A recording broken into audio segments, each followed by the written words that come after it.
Hello, slow parenting family from across the world. Thank you for joining us again on another episode of your interesting and favorite parenting podcast online, the Slow Parenting Podcast. My name is Richie Adewusi. It's that time of the week, that time of the day again of the week when we come to look at another issue to help us get on with our parenting duties. Okay. Um, I'm going to digress a little bit. In this kind of the world, we're not supposed to be feeling as hot as we are feeling. And you can see today I'm, I'm completely dressed down because in spite of whatever the cooling systems are, nothing is working. It's hot. Okay. But then we're here, we'll do what we were here to do, which is get us going on another episode of the Slow Parenting podcast. It's still 2 p.m. Eastern Standard Time, US and Canada. We're a couple of minutes late because a lot of even the system is heating up. Okay, but we're here. We're gonna do this. So don't mind. I'm sweating, but well, um, yeah, it's part of it. Okay, uh, it's cool in here when I'm sweating. It's crazy. All right. Today we're going to look at an aspect of our parenting child. I'm going to start from behind. I'm going to start from you, mommies and daddies. Was there ever was there ever any time as you were growing up, those days that then whatever you did, you go home, it was always like, where were you when this was happening? Sorry, you said Tom is your friend, right? And Tom took the first position in your class? Yes, okay. And Tom is your friend? Yes, okay. Um, so uh how exactly did Tom take the first position and you are fifth?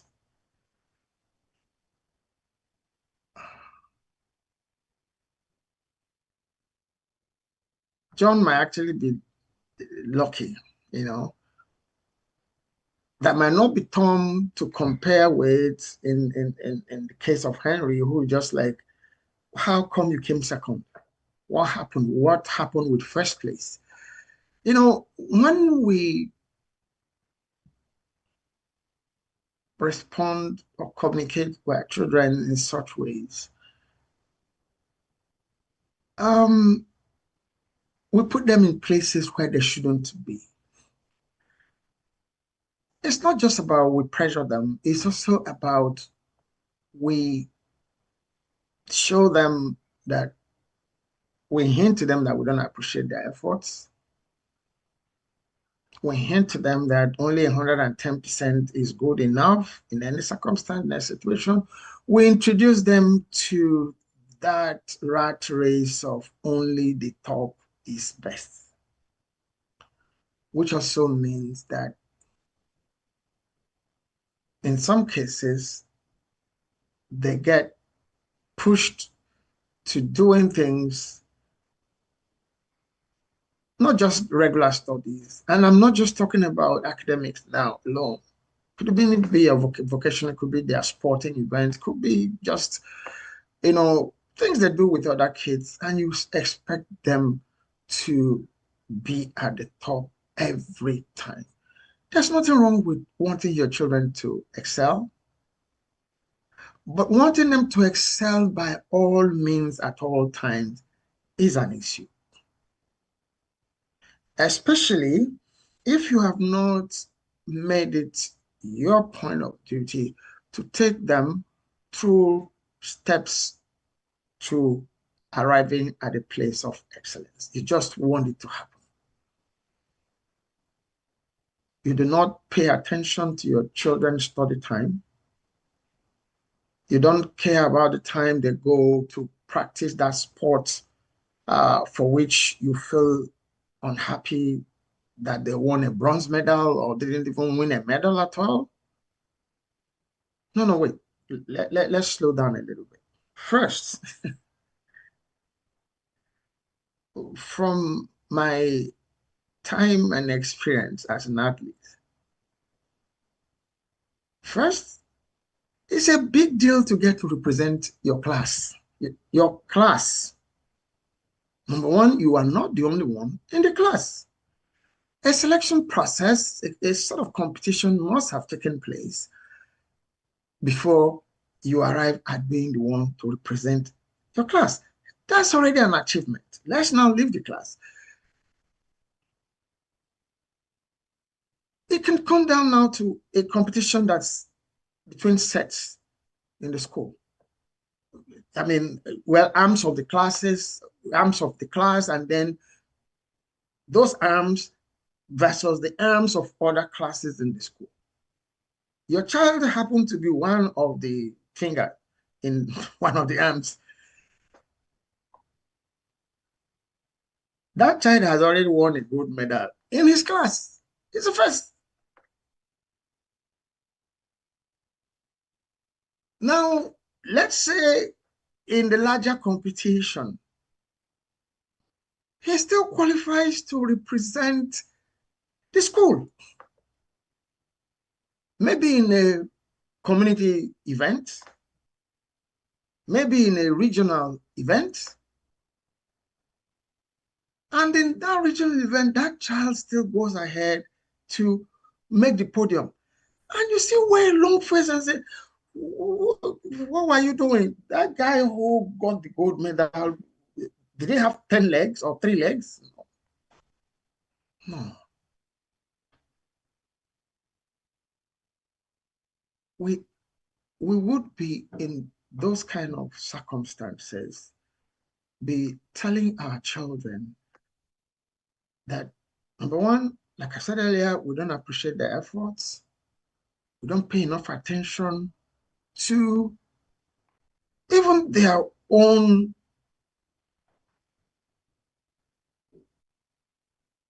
successes as it is. That's what it is. I'm not stuttering. I'm not.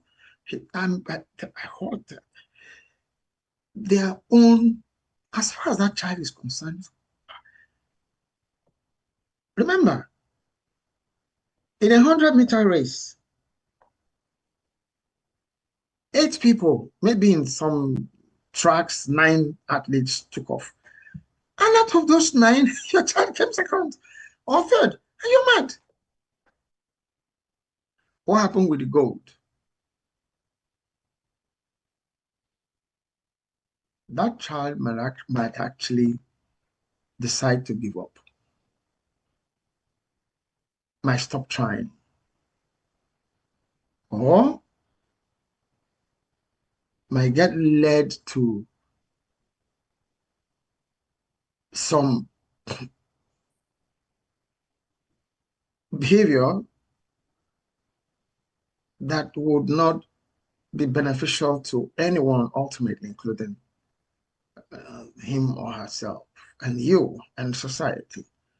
We are talking about substances. We're talking about performance enhancing stuff.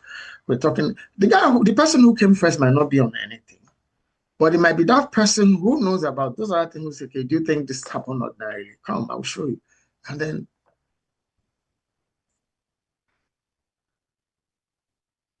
it's doing it to make you happy.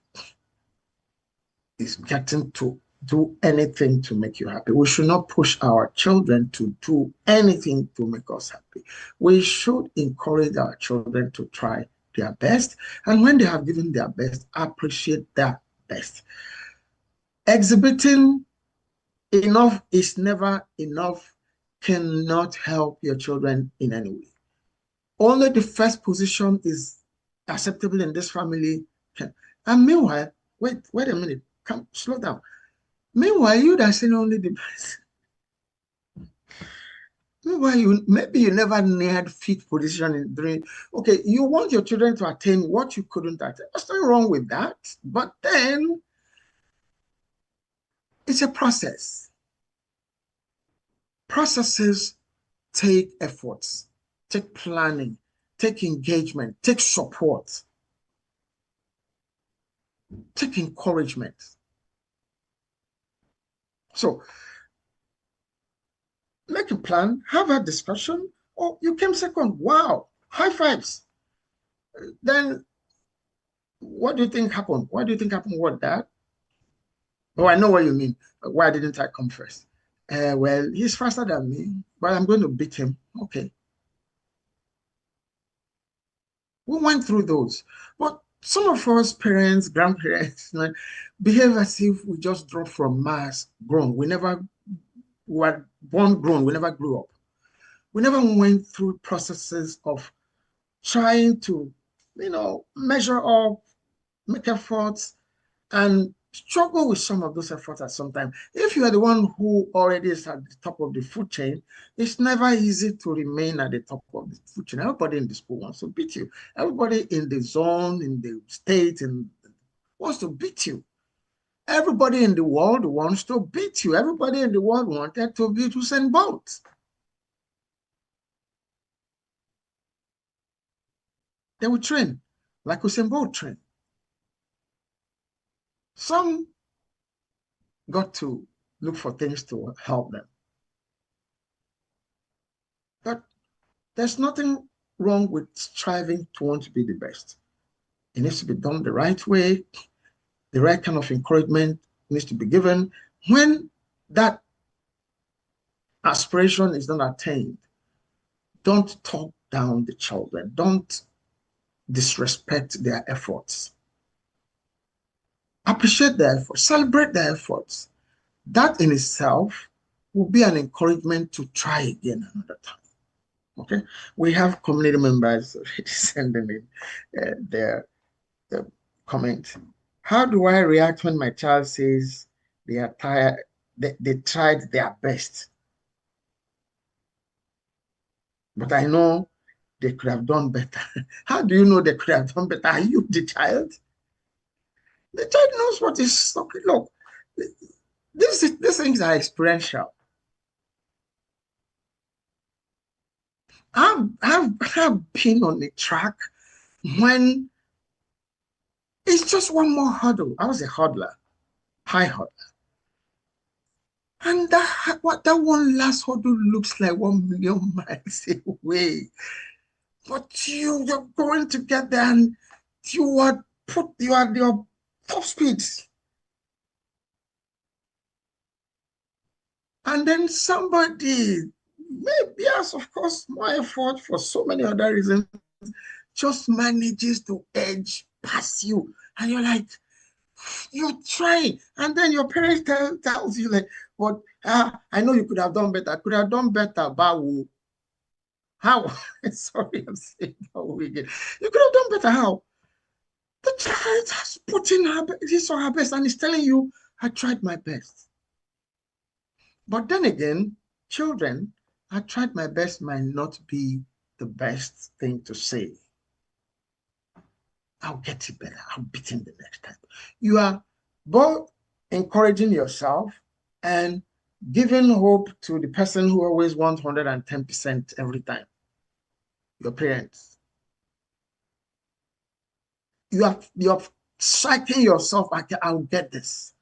Because first of all, you are the one who were on that track, you were on the exam hall, you knew maybe it's possible that something else could have happened and you could have, but you knew what happened, how that thing. But at that moment, on the day the child would could must have done his or her best and have voiced it. Like I said, I'm not encouraging the children to say, I did my best. No, I did my best is defensive. I'll beat him next time. I'll beat her next time. It's positive. It's encouraging. You're firing yourself up. You're keeping the competitive spirit going. Okay? So, this question of how do I react? How do you react? On the lighter side, I think the next time that child goes on the track to run, I think you should go and take the child's place since we want to know how to react. Encourage the child, appreciate what has been achieved at that point. Remember, we're talking about these children having gone through a series of selection processes. to even arrive at that event, at that competition that you feel unsatisfied, you feel unhappy about the child's achievement. It's still an achievement. It's an achievement to go on that track. It's an achievement to be on that football team. It's an achievement to be on that basketball team. He could have missed the very last shot that would have won his or her team the competition. He missed it. Things get missed in life. The person who did the missing, who gets to do the missing, wouldn't have wished to miss it. But they happen. When those things happen, that child wants to know he or she has people behind him. Because the first person who feels the pain of not taking that first position is that child. I know how that feels. If you are a parent, you have been engaged in competitive, events, you will know that. You want to win. That's why you went to train. That's why you entered the competition. You want to win. But it couldn't just happen maybe on that particular day. You go again. Let the second, third, fifth, even last position become positive talking points for encouraging the child. Don't worry. Okay, are you sure that was the right pair of track shoes to have used? Dad, yes, this is the right one. That's what he wanted. Okay, maybe the size wasn't right. Encourage the child. You're not making excuses for the child. And then discuss a new routine for training. Agree on a new training routine. Even outside the school one, you want that child to excel in that field. Be supportive. Be there to pick that child up for coming second. That child did not want to come second. Somebody else was better. In life, somebody else would always be better. It's up to us to say, no, I'm going to be that somebody else who is the better or the best. But even at that, it's for a season. It's for a season. Okay? So please, how you should react is encourage your child. Don't worry. It's not your fault. Yeah, you tried your best. I could see you didn't make that effort. But then what do you think you could have done better? Do you think you could have done anything better? Or do you think you could have done anything differently? Because if you say better, you're already still judging. But do you think you could have done anything differently? Oh, yeah, maybe the way my kick wasn't good enough, or my starting from the blocks was not, or my finishing, or the child contested. I'm using athletic terms here, like I said, because I was an athlete, I understand the terms. And well, most of us know about athletics. I couldn't talk about rugby. I don't know nothing about rugby. And it's not an individual event anyway. It's a team event. I'm talking about individual event as it concerns your child. If your child is in a team and the team loses, well, you can't say, even if it's a child that took the last shot that could have won the competition, why didn't the other score more before that last one? So it's not your child. It's a team thing.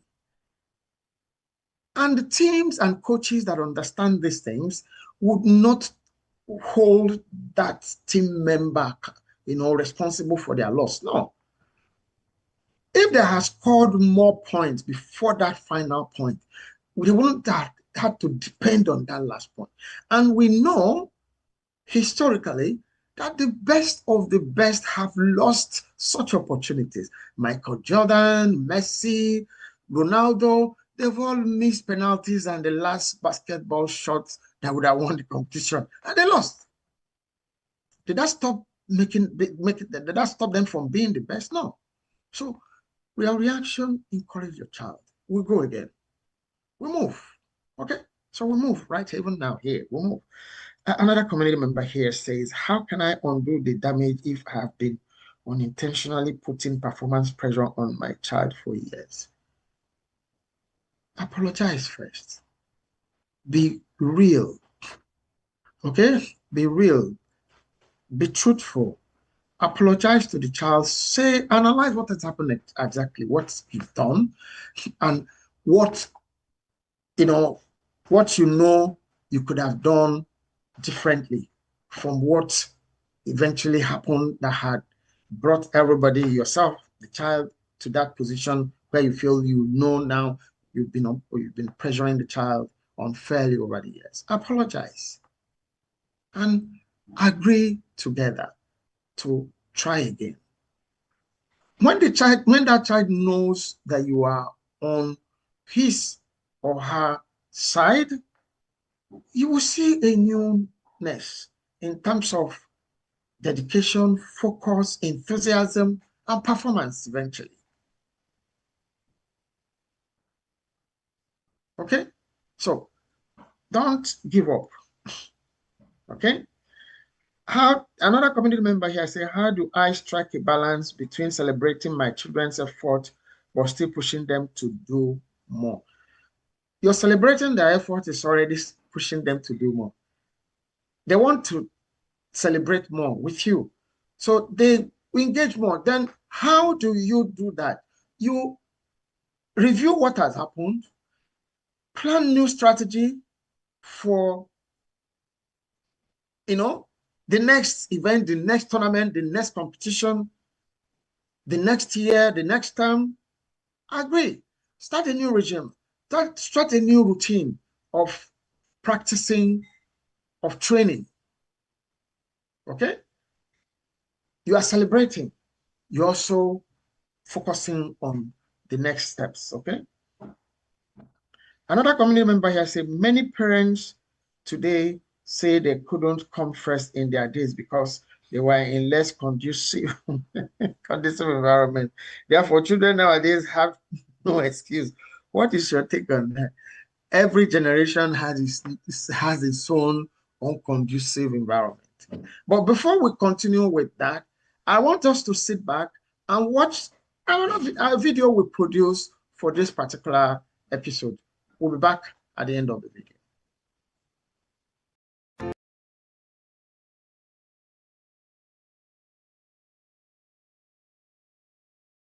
Dear parents,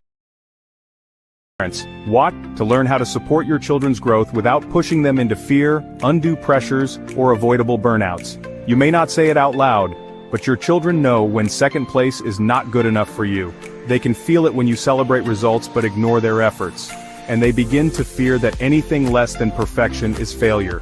That fear does not build drive, it builds avoidable pressures. After a while, children stop trying because why give their best if sixth place leads to punishment instead of praise? Let's change the story. 1. Celebrate efforts out loud. This would help your children feel valued even when they do not come first. And it builds inner confidence that is not based on rankings. 2. Let failure be a lesson, not a label. This will teach your children that falling short is part of the process, and help them keep growing instead of giving up. 3. Ask real questions, saying, "How did you feel about your performance?" shows that their thoughts matter. This will strengthen trust and open space for honest conversations that would ultimately improve performances. 4. Talk expectations, not comparisons. This would allow your children to develop at their own pace and reduce unhealthy competitions that lead to shame and fear. 5. Keep your expectations consistent and clear. Dr. Richie Adewusi advises in his book, 7.5 Temptations Parents Face. Even when you have told your child what you expect, do not change the rules halfway. This builds a sense of safety and fairness, so your children know what to aim for, and would not feel blindsided when the bar gets to move higher. Children who feel appreciated and praised for their efforts grow. Children who feel pressured shrink. Be the reason your children keep showing up, not the reason they give up. Share this with a parent who needs to hear it. Like, subscribe, and stay tuned for more parenting hacks, rooted in wisdom and results.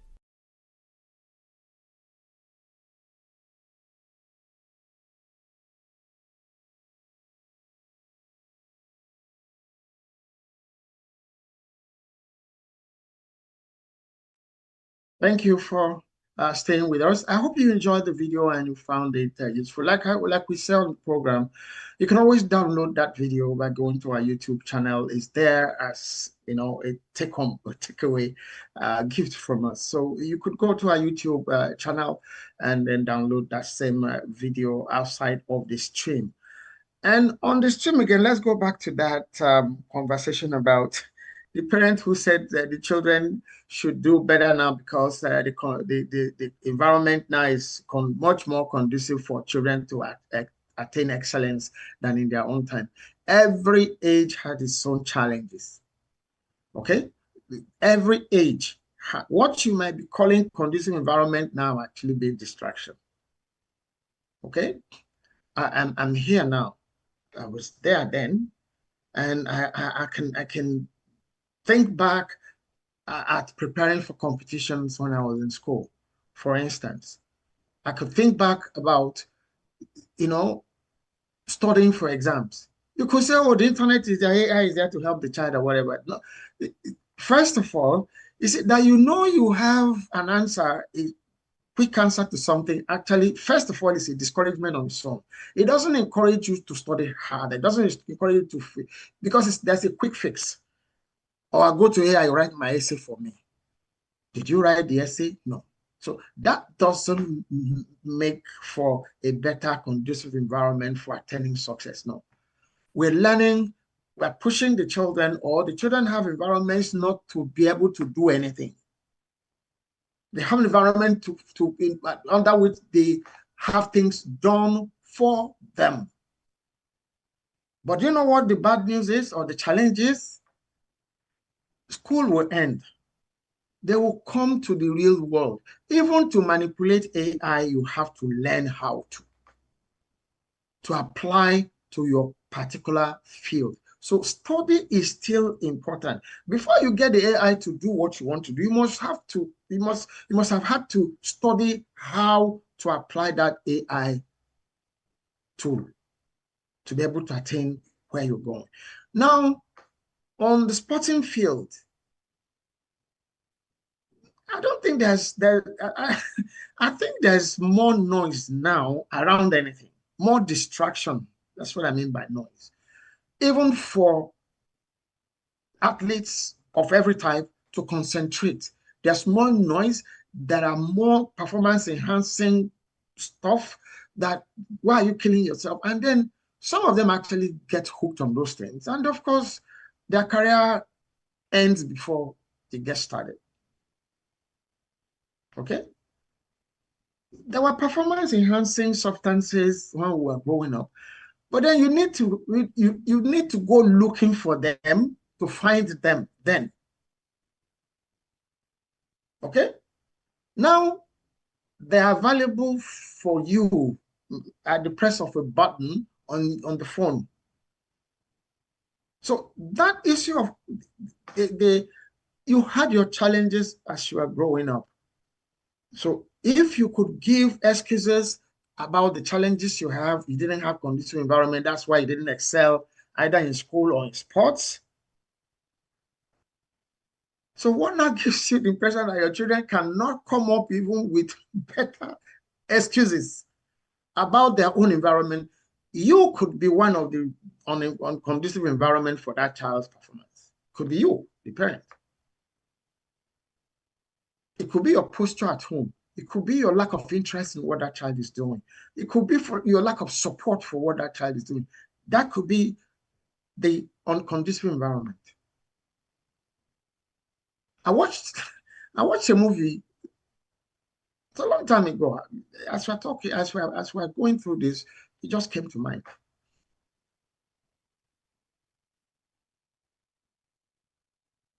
A child gets to do well, or got to doing well in the course of his sporting pursuits.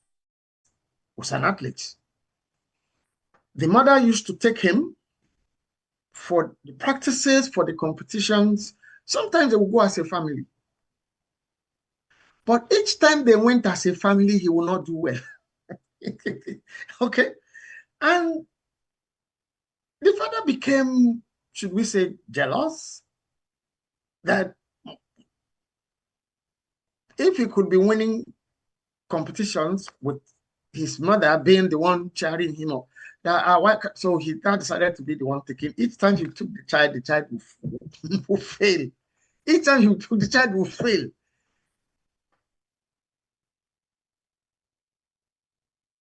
Fortunately for everybody, but to the heartbreak of maybe the father,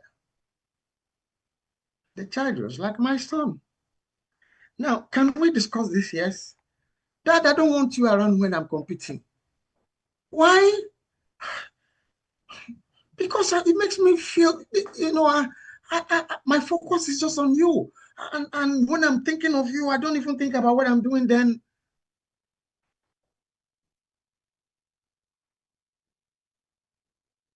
Okay, what happens when it's your mom there? When mom is there, mom is clapping, mom is saying, go, go. But I say, go, go, but you say, go, go, go. I laughed. I was watching the movie and I'm like, this is so true about a number of things I have seen in my counseling experience with families. Why do you want to compete with your partner?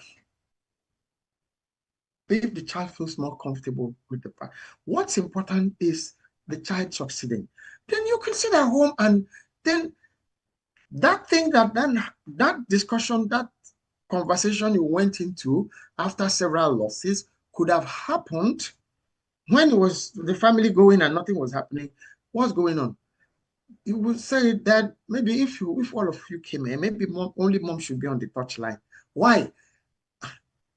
Again, I understand us fathers, or mommies, depending on what time, we won't feel good about it. But at that moment, this is what this child needs to succeed. Let it be.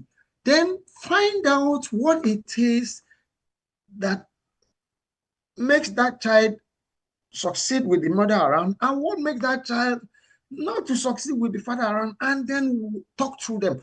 Oh, the way you say go, go, go is not the way mommy says go, go. Okay, how does mommy yeah, say go? Yeah, go, honey, go, honey. That I say go. Go, John, now go, you can beat him. Go. I say you can beat him. Like that. He makes me, mommy makes me feel pushed. You make me feel like I'm fighting with somebody. And you're not fighting.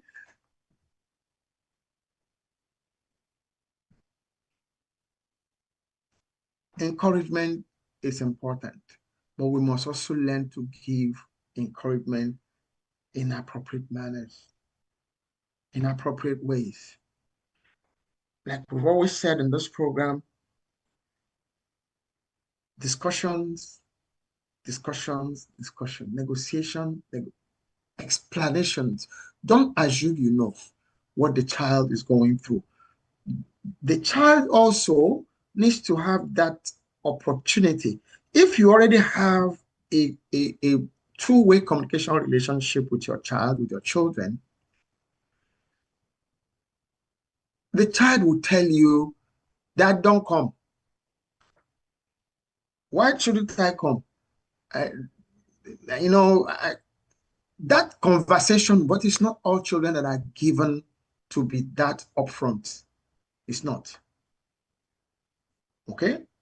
And when the child does, by the time you eventually interrogate and the child eventually comes up with what the issues are, don't create another issue out of that issue.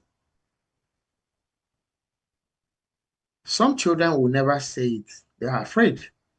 Fear will never let them get to say that is because of the way they just said nothing. I just lost. Nothing. They will absorb it. They'll enjoy it. And then to your surprise, he goes with the mother another time. He wins again. Then you come back and ask your mother, what do you give him when you go? You know, like I said, parenting is a teamwork. It's not an individual event. What's important is that we help our children to be the best version of themselves. If you notice that it's your partner that has the better, opportunity for reaching any, play the good cop, play the good cop, bad cop. We've said it several here. Don't say I must be the one. Why would he listen to you and not listen to me? You should be lucky he's listening or she's listening to any of you. Use it positively. Look, my dear, you know your son listens to you better. Okay? So agree on what is going to happen. Let the person that listens to go be the one to administer.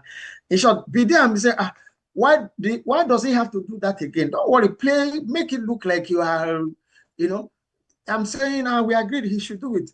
The child will be like, Dad, don't worry, I will do it. But the child does not know you are the one who has told your wife or your partner to say, go and tell him he has to do this thing. Okay? So,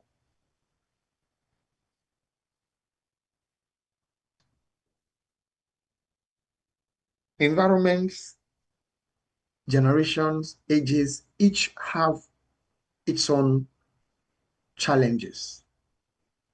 Okay? In terms of the pressure they exact on us, on our children, if you couldn't do something at your own time, know the limitation, know the issues. Watch out if they are not there to hinder your children, good. But don't assume that there are no new challenges. There are always new challenges. Identify them, agree on how to mitigate. Okay. What do I do if my children start hiding their failures from me? That's not. First, the first question you should ask yourself is, why have my children hiding their failures from me? That's the first question. One of the one of the top of the range reasons why your children will hide it because you've reacted negatively previously over their showing you their results. So you keep hearing things like they've not released the results. Meanwhile, the next time is almost finished, Eh? They've not released the result for the last time. Or I was coming home with the result and Femi pushed me. I fell inside the pond and the result went inside the water. And the school doesn't have, the principal say, the children get to learn how to lie, tell lies because they are afraid. They're afraid to tell you the truth. They're afraid to show you their result because of your reaction. And that's actually this question. Thank you, the community member that sent this in. Thank you so very much. I'm not saying the other questions are not relevant. This question is at the heart of what creates failures. Fear. Some children, the fear pushes them to, they would actually excel, but they would excel at the cost of other things. Okay? They would excel at the cost of other influences. They get to do anything to make you happy. You don't want that. Okay? So, how do you react? What do you do? Encourage your children to be real. Encourage them to face up with their challenges, including undesirable result sheets or positions or outcomes from their performances or in their endeavors.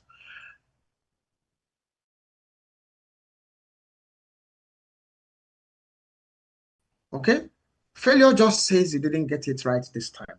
Failure says you could try again.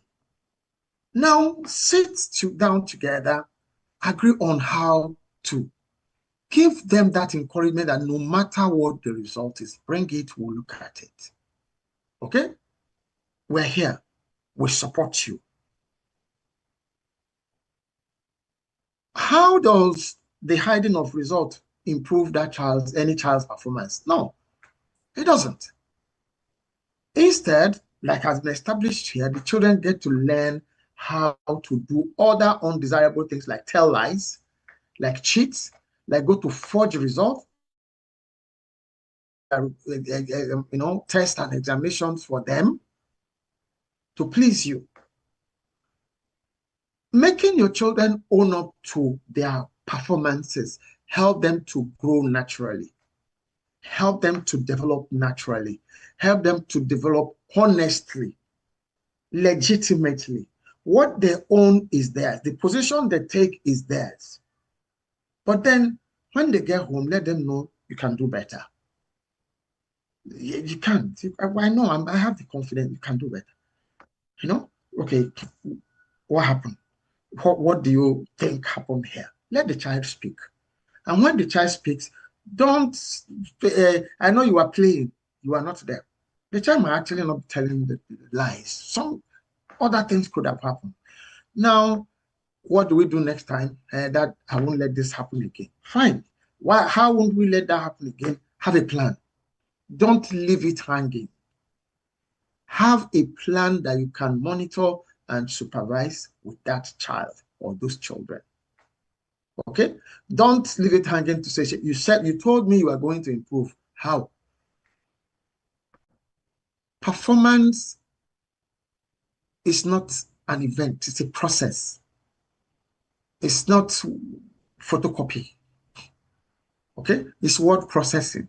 You have to type in each word. It's not just take the type word and put it on photocopier and close and it comes out. No, you got to punch it in. You got to punch the text in to arrive at a word, arrive at sentences, arrive at paragraph, arrive at chapters to have a content, a book, a document. It's the same thing with the performance of your children. If you do not program it, if you do not help them, either by engaging the right kind of professional to take them through, if you do not know enough about that particular subject or activity, look for help, external help, if you can afford it, and then register them to take classes to improve. Okay, that those classes might just be for a period of time. It might not be.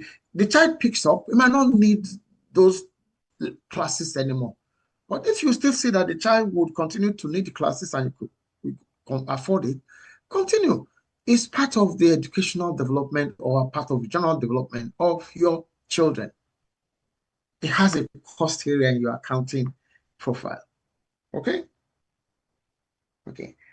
What is the best way to talk to other adults, teachers, aunts, uncles who keep putting pressure on my child even when I'm trying to parent gently? You are the one who left the doorway open in the first place. Yeah? Yeah, we know that traditionally we say it takes a village to train a child. We understand that. Okay? But when it comes to certain issues, especially in this issue area of performance, okay, you, those aunts and uncles, grandfathers, grandmothers cannot or would not or may not know your children better than you unless they are staying with them, in which case they are probably in a better position to know what might have led to maybe poor performance, as the case may be.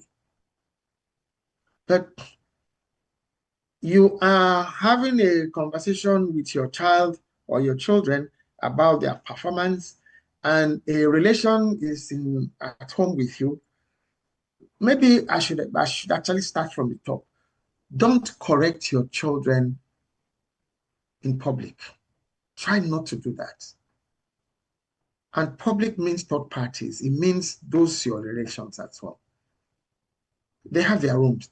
Even if they don't have private rooms, try to let the visitors go before you get into any discussion that will lead into correcting, that will now bring the third parties into the conversation, which the children might resent, actually. Okay? So, first thing is, please don't correct your children publicly. Try to correct them in private. And sometimes publicly might actually mean in the company of their siblings. Correct your children when it comes to personal performances. Talk to individual children individually.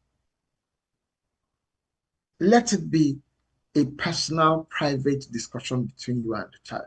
That way, the child might actually be more confident to telling you what the issues were that created maybe, and then you also be able to say how you can help him or her to work at, that particular performance uh, issue area to get to where all of you are looking forward for the child to be at.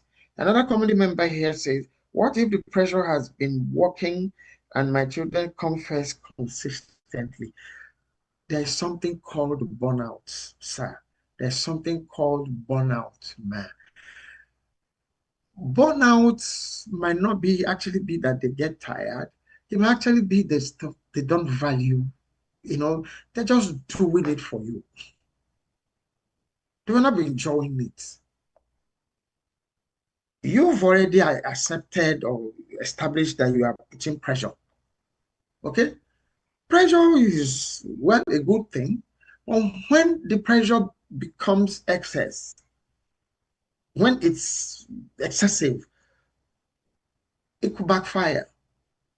Performances could still take place, but those first positions and all of that and all of those might be taking their tolls in other areas of those children's lives.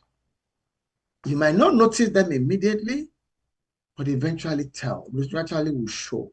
Their interests in some other areas might drop, but those other areas might also be things that they need to survive, to function properly as human beings. But because the thing is, you must be the best basketballer, they spend so much time training, they don't build their relationship, you know, uh, uh, um, abilities with other people. They have spent time on their own, only their team members or their coach. And those other people now become their gods, become their go-to advisors, confiders, and all. Not even you. You want results. Yes, we are with them, they get results. And you don't care. So he's with his teammates. Oh, he's on the court.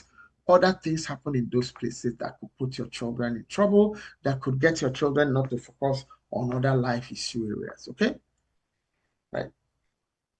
And here we have what might be. Well, I think we still have time to take maybe like two or three more. Uh, this community members, I'm trying to um, understand. It says, can always posting my child's achievements online add to their performance anxiety? Hmm. Okay, I understand this that you're asking if posting your child or your children's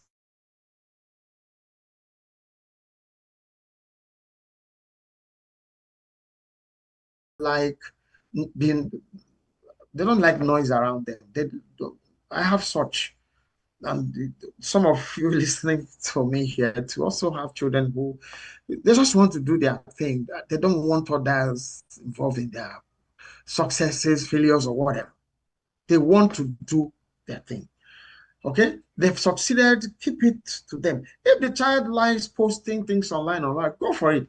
Okay, if the child said, Mom, I don't like it when you do, listen to the child. Because at a time when that child does not attain that, even you will feel embarrassed to post the second position. And the child will now feel embarrassed. The pressure would increase. You put that child under unnecessary, undue pressure to keep at that top. There will be other consequences. You don't want to. But if it's a child that likes the plague lights, go ahead. Know your children. That's important. I think this will be the last one we'll take here today. He said, surely you can't mean we should still appreciate our children's effort even if they come last. Yes, you should. Yes, you should. Remember, the last position is really not the last position. That child got selected. Remember the school team, starting from the arm of the class, then the whole class, then this child had gone, that the child got into the team at all. The child got selected to participate in the, is a win. Participation itself, even in the Olympics, that is one of the tenets of the Olympic Games. It's for the games, it's for the competition, it's not for the medals. So you should also let your children know that you came last. Okay. That means there are 8 places of improvement that we have to work on. It's more efforts. Well done. Have you ever have you not seen where in a competition, athletics, I'm still using athletics for instance, where some particular athletes don't even get to finish the event. Okay? They don't get to finish the event. Have you also ever wondered why during the long distance races, the marathons and all of that, that the competition never ends until the last person comes home or crosses the finishing line? The person that won the marathon might have finished 3 hours ago. The officials would not leave that finishing point until the very last. All the medical people, everybody else involved in that would all be behind that last person coming, encouraging that person to get there, to finish. If it takes the person 3 hours to finish the marathon after, that is when that competition ends. It has a meaning. Last place is not a finality. It doesn't connote finality about that person's eventual efforts going forward. We've seen people who that happened to at the beginning of their career or at some point in their career, they go back, they go to train, and then they win. If you discourage them from the point of not, encouraging at the point because they came last, they give up. Okay? You don't want them to give up. You don't want them to give up. Okay? So this is where we're going to end the show today. That's it for our show today. My name is still Richie Adewusi. This is still the Slow Parenting podcast. We'll come to you every Wednesday, 2 p.m. Eastern Standard Time, US and Canada, 7 p.m. West African time, including Nigeria. Till we see you again next week. Bye-bye. Stay blessed. Keep talking.